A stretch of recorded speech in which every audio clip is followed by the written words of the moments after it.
Bansal news खबरों के साथ साथ अपने सामाजिक सरोकार निभाने की पूरी कोशिश करता है, फिर चाहे वो लोगों की जिंदगी हो या फिर किसी क्षेत्र के विकास की बात। बंसल न्यूज एक बार फिर अपनी ये जिम्मेदारी निभा रहा है। आज बंसल न्यूज अपने खास आयोजन हमर बिलासपुर बढ़त बिलासपुर के तहत बिलासपुर संभाग की चुनौतियों और संभावनाओं पर चर्चा कर रहा है। इस कार्यक्रम के मुख्य अतिथि हैं राजस्व एवं आपदा प्रबंधन मंत्री जय सिंह अग्रवाल और विशिष्ट अतिथि हैं विधायक शैलेश पांडे और पर्यटन मंडल अध्यक्ष अटल श्रीवास्तव जी। इस कार्यक्रम में बंसल न्यूज हेड शरद द्विवेदी अतिथियों से बिलासपुर की संभावनाओं पर बात करेंगे। साथ ही कार्यक्रम का बिलासपुर के यश पैलेस से सीधा प्रसारण किया जाएगा। तो चलिए बिलासपुर की ओर रुख कर लेते हैं। बिलासपुर के साथ थोड़ा मुझे ऐसा लगता है व्यक्तिगत रूप से कि बिलासपुर को जिस तेज़ी से बढ़ना चाहिए था उस तेज़ी से बिलासपुर का विकास नहीं हुआ, रायपुर और दूसरी जगह की अपेक्षा। तो बिलासपुर में संभावनाएं बहुत हैं विकास की। मेरा ऐसा मानना है कि बिलासपुर के बारे में पहले कहा जाता था कि जो भी बिलासपुर में आता था वो बिलासपुर का होके रह जाता था। यहाँ की हरियाली, यहाँ की अरपा की नदी, यहाँ का पानी, यहाँ की आबो हवा, यहाँ की संस्कृति, यहाँ की लोक कला, इन सब को देखकर बिलासपुर में जो भी आदि आता था यहाँ पर बस के रह जाता था। मुझे ऐसा लगता है कि 21 सालों में जिस तेज़ी गति से बिलासपुर का विकास होना था वो नहीं हुआ है, पर अब मुझे ऐसा लगता है कि बिलासपुर बहुत तेज़ी से आगे बढ़ेगा विकास के लिए, संस्कृति के क्षेत्र में, विकास के क्षेत्र में और पर्यटन के क्षेत्र में। बहुत सही बात आपने कही कि जिस तेज़ी से बढ़ना चाहिए नहीं बढ़ पाया। और बिलासपुर की सबसे ख़ास बात आपने जो बताई, मैं भी लोगों से सुनता रहता हूँ कि जो बिलासपुर आता है वो आज भी यहाँ अगर पहुँच रहा है तो यहीं का होकर रह जाता है, बाहर जाना नहीं चाहता। ये बिलासपुर की ज़मीन है, ख़ासियत है, प्रेम है यहाँ के लोगों का कि लोग रुक जाते हैं। बिलासपुर की जान या पहचान कहा जाए शुरू से अरपा नदी रही है, और भौगोलिक दृष्टि से कहा जाए ईश्वर की कृपा से, प्रकृति की कृपा से ये नदी शहर के बीच में बह रही है। बहुत ही विरले शहर है दुनिया में जिसको इस प्रकार की उपलब्धि प्राप्त है। लंदन की टेम्स जिस तरीके से फेमस है, बिलासपुर की अरपा भी कुछ उसी तरीके से हो सकती थी। अरपा की हम बात करते हैं तो मैंने बचपन में देखा है, सुना है कि अरपा का पानी लोगों के घरों तक पहुंच जाता था बरसात के दिनों में, और आज अरपा की क्या स्थिति है किसी से छुपी नहीं है। आपको क्या लगता है कितना योगदान बिलासपुर की छवि बदलने में अरपा का होगा? देखिए, बिलासपुर का राज्य गीत, छत्तीसगढ़ का राज्य गीत अरपा से शुरू होता है, अरपा पैरी की धार। तो आप सोचिए कि आज से 40-50 साल पहले लिखा हुआ गीत डॉक्टर नरेंद्र देव जी का, कहीं ना कहीं उस समय भी छत्तीसगढ़ में अरपा की एक अपनी महत्ता थी। अरपा नदी अमरकंटक के पेंड्रा क्षेत्र से निकली है और बिलासपुर पेंड्रा से होते हुए शिवनाथ नदी पर जाकर मिलती है और जीवनदायिनी नदी है। पिछले 15-20 सालों से अरपा में नदी का पानी का बहाव बहुत कम हो चुका था। अरपा नदी में ये देखा जाता था कि उसमें बहने वाले नाले उसमें जाके मिलते थे, गंदगियाँ फैल गई थी। पर मैं माननीय मुख्यमंत्री जी को बहुत धन्यवाद दूंगा कि उन्होंने छत्तीसगढ़ में मुख्यमंत्री का पद लेने के बाद जब वो पहली बार बिलासपुर आए थे तो उन्होंने कहा था कि मेरी पहली प्राथमिकता होगी अरपा का उद्धार। आज देखिए कि 100 करोड़ की लागत से अरपा में 2 बैराज बन रहे हैं शहर में, और अरपा के दोनों तटों पर जहाँ से गंदा पानी अरपा पे जाता था वहाँ पर सड़क निर्माण कर वहाँ पर नाली के पानी के बाहर एक नाला बनाकर उस पानी को बाहर ले जाने का काम कर रहे हैं। बिलासपुर में पिछले 10 सालों में लगभग जो ग्राउंड वाटर था वो लगभग 100 फीट नीचे चला गया। पहले पुराने समय के लोग कहते थे कि अरपा के किनारे बिलासपुर में एक 20 फीट का पाइप केवल ठोक के गाड़ देने से हैंडपम्प चालू हो जाता था, और पिछले 15-20 सालों में वो पानी का लेवल 200 से 250 फीट नीचे चला गया था। अभी ये बैराज बनने के बाद आने वाले 50 सालों तक बिलासपुर में पानी की समस्या का समाधान होगा। ये सबसे बड़ी उपलब्धि होगी। बिलासपुर में एक पर्यटन क्षेत्र के रूप में जहाँ पर पानी रुकेगा वहाँ पर लोग घूमने जाएंगे। तो इस तरीके मैं मुख्यमंत्री जी को धन्यवाद देता हूँ कि उन्होंने बिलासपुर की अरपा को संवारने का और संवर्धन का काम किया, उसके लिए मैं उनको साधुवाद देता हूँ। वाकई में अरपा की ओर ध्यान गया मुख्यमंत्री जी का, ये बहुत अच्छी बात है, और बिलासपुर वासियों के लिए तो बहुत ही अच्छी बात है कि अरपा का उद्धार होगा तो बिलासपुर की छवि अपने आप बहुत तेज़ी से बदलेगी और विकास भी होगा। पर्यटन की दृष्टि से हम बात करें, एक बड़ी जिम्मेदारी आपके ऊपर है। छत्तीसगढ़ की भी छवि आपको बदलनी है बिलासपुर के साथ साथ। क्या संभावनाएं आप देखते हैं कि आप भी मानते हैं कि नक्सलवाद की जो छवि बदलने में पर्यटन ही सबसे अहम हथियार छत्तीसगढ़ का हो सकता है?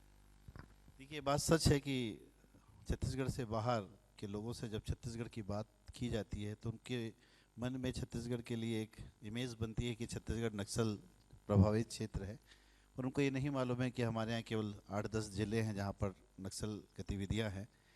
छत्तीसगढ़ को प्रकृति ने एक अनुपम अप्रीतम उपहार दिया है। हमारा 44% से ज़्यादा क्षेत्र वनांचित क्षेत्र है, हमारे पास ऐतिहासिक धरोहर है, हमारे पास प्राकृतिक सौंदर्य है, हमारे पास नदियां हैं, हमारे पास बांध हैं। इन सब को मिलाकर, और सबसे बड़ी चीज़ छत्तीसगढ़ की लोक कला और संस्कृति, किसी भी प्रदेश की पहचान वहाँ की लोक कला संस्कृति से होती है।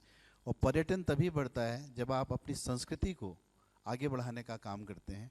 और पर्यटन की संभावना इसलिए ज़्यादा है कि हमारे यहाँ इतने ऐसे जगह हैं जहाँ पर बहुत सारे प्रदेशों से ज़्यादा सुंदर जगह हमारे यहाँ है, पर उसको जिस तरीके से भारत के पर्यटन मानचित्र में लाना चाहिए था वैसी कोशिश नहीं हुई। माननीय मुख्यमंत्री जी ने मुझे ये जिम्मेदारी दी है। आने वाले 2.5 सालों में मेरी पहली कोशिश होगी कि भारत के पर्यटन मानचित्र में छत्तीसगढ़ का नाम सबसे पहले हो। इसकी असीम संभावनाएं हैं, इसके लिए मुख्यमंत्री जी काम भी कर रहे हैं। अभी देखिए कि भगवान राम का ननिहाल छत्तीसगढ़ है, माता कौशल्या की जन्मस्थली चंद्रखुरी है। उन्होंने उस बड़े प्रोजेक्ट को, जहाँ जहाँ भगवान राम ने 14 साल के वनवास में छत्तीसगढ़ में अपनी यात्राएं की थी, लगभग 2000 किलोमीटर, उस पथ को चिन्हित करते हुए उनको पर्यटन क्षेत्र के रूप में विकसित करने का बीड़ा उठाया है, जहाँ पर 9 स्थानों पर काम शुरू हो चुका है। और इस रामनवमी में माता कौशल्या के मंदिर, जहाँ पर 15 एकड़ के तालाब का सौंदर्यीकरण किया गया है, उसका उद्घाटन आने वाले सितंबर के महीने में होगा। तो इस महत्वाकांक्षी योजना को पूर्ण करना हमारी सबसे बड़ी जिम्मेदारी है, ताकि बाहर के लोग देख सकें कि भगवान राम का ननिहाल पर्यटन के रूप में कितने अच्छे से विकसित किया गया है। और छत्तीसगढ़, मेरा ऐसा विश्वास है कि कोई भी पर्यटक छत्तीसगढ़ अगर आएगा तो आने वाले समय में वो यहाँ की यादों को लेकर बाहर के पर्यटकों को बताएगा कि छत्तीसगढ़ सबसे सुंदर और प्रकृति का सबसे अनोखा प्रदेश है। यहाँ आकर वो हमारी आदिवासी संस्कृति, हमारी लोक कला से परिचित होगा तो छत्तीसगढ़ का नाम पर्यटन के क्षेत्र में बढ़ेगा। वाकई इस पहल के लिए तो तालियां होनी ही चाहिए, क्योंकि राम वन गमन पथ और भगवान राम का ननिहाल बरसों से हम जानते हैं, लेकिन उसको बाहर के लोग भी जान सकेंगे, ये अपने आप में एक बड़ी उपलब्धि होगी। बहुत तेज़ी के साथ काम भी हो रहा है। चंद्रखुरी तो लगभग ख़त्म होने वाला है काम, और उम्मीद करते हैं बहुत जल्द छत्तीसगढ़ के बाहर के लोग भी उसे देखेंगे। पर्यटन को लेकर चर्चाएं बहुत होते रहती हैं। 21 बरस हो गए, ऐसा नहीं है कि काम कभी हुआ नहीं, काम लेकिन होते रहा। लेकिन क्या व्यवहारिक दिक्कतें आई कि 21 बरस बाद भी हम पर्यटन पर स्थापित नहीं हो पाए? हालांकि आपने नया कार्यभार संभाला है, फिर भी जितना आपने दिक्कतों को समझा हो। देखिए, छत्तीसगढ़ में पर्यटन, छत्तीसगढ़ की सबसे पहली चीज़ है भौगोलिक स्थिति को देखना होगा। हमारा नॉर्थ छत्तीसगढ़, जहाँ पर कोरबा में बांगो का बहुत बड़ा बांध है, जिसको छत्तीसगढ़ का मॉरिशस भी कहा जाता है, जहाँ पर बहुत असीम संभावनाएं हैं वाटर स्पोर्ट्स की, उस जगह को विकसित करने का काम अभी शुरू हुआ है। मेरा ऐसा मानना है कि आने वाले समय में अगर सतरंगा और बुका अच्छे से विकसित किया जाए तो पूरे भारत के और विदेशी पर्यटक भी उस क्षेत्र में आएंगे। नॉर्थ छत्तीसगढ़ में मेन पार्ट जैसा एक बहुत हमारे यहाँ हिल स्टेशन है, जहाँ पर तिब्बत के लोग निवास करते हैं। वहाँ पर ठंडियों में जो ओस होती है वो जम जाती है। बहुत प्राकृतिक सौंदर्य से भरा पूरा मेन पार्ट है। और उसके बाद जसपुर का सन्ना और बगीचा का क्षेत्र, आप वहाँ जाएंगे, वहाँ की वादियों पर आपको ऐसा लगेगा कि आप हिमाचल की वादियों में आए। वहाँ का प्राकृतिक वातावरण इतना अच्छा है कि वहाँ एक बार पर्यटक जाने के बाद, जहाँ अभी हमारे यहाँ वन विभाग ने वहाँ पर चाय की खेती भी शुरू की हुई है, चाय बागान लगाए हुए हैं, वहाँ काजू, बहुत अच्छे क्वालिटी का काजू होता है। तो ये जो नॉर्थ छत्तीसगढ़ की चारों स्पॉट हैं, इसको अलग से विकसित किया जाएगा। छत्तीसगढ़ को मिक्स नहीं करना है पर्यटन में। साउथ छत्तीसगढ़, जो कि छत्तीसगढ़ की शान है, बस्तर, वहाँ पर चित्रकूट जैसा बड़ा जलप्रपात है, जो कि बोलते हैं कि नियाग्रा जैसे जलप्रपात के बराबर है। वहाँ पर कुटुमसर की गुफाएं हैं, जहाँ पर उन गुफाओं पर अंधी मछलियाँ होती हैं, जहाँ पर लाइट अंदर नहीं जा पाती है। तो हमारे पास वहाँ पर दंतेश्वरी का मंदिर है। बैलाडीला में आकाश गंगा जैसा एक बहुत बड़ा क्षेत्र है। तो कोंडागांव में बहुत सारी संभावनाएं हैं। तो ऐसे बस्तर को, साउथ बस्तर को पर्यटन के रूप में एक अलग पैकेज के रूप में, जहाँ पर आदिवासी संस्कृति से आने वाले पर्यटक रूबरू हों, उसको विकसित किया जाएगा। मैं बिलासपुर की बात करता हूँ। रतनपुर पुराने समय में 400-500 साल पहले बिलासपुर की राजधानी, ये छत्तीसगढ़ की राजधानी रतनपुर होती थी, जहाँ महामाया का मंदिर है। वहीं अंग्रेज़ों के ज़माने का खूटा घाट बहुत बड़ा डैम है। और उसके बाद छत्तीसगढ़ का सबसे बड़ा टाइगर रिजर्व अचानक मार्ग वहाँ से 20 किलोमीटर की दूरी पर है। तो इस तरीके से बिलासपुर के आसपास ताला जैसा एक बहुत भव्य मंदिर है, जहाँ पर ऐसा कहा जाता है कि आज से सालों वर्षों पहले वहाँ तांत्रिक विद्या होती थी, उसका रुद्र गुरु की। तो बिलासपुर की संभावना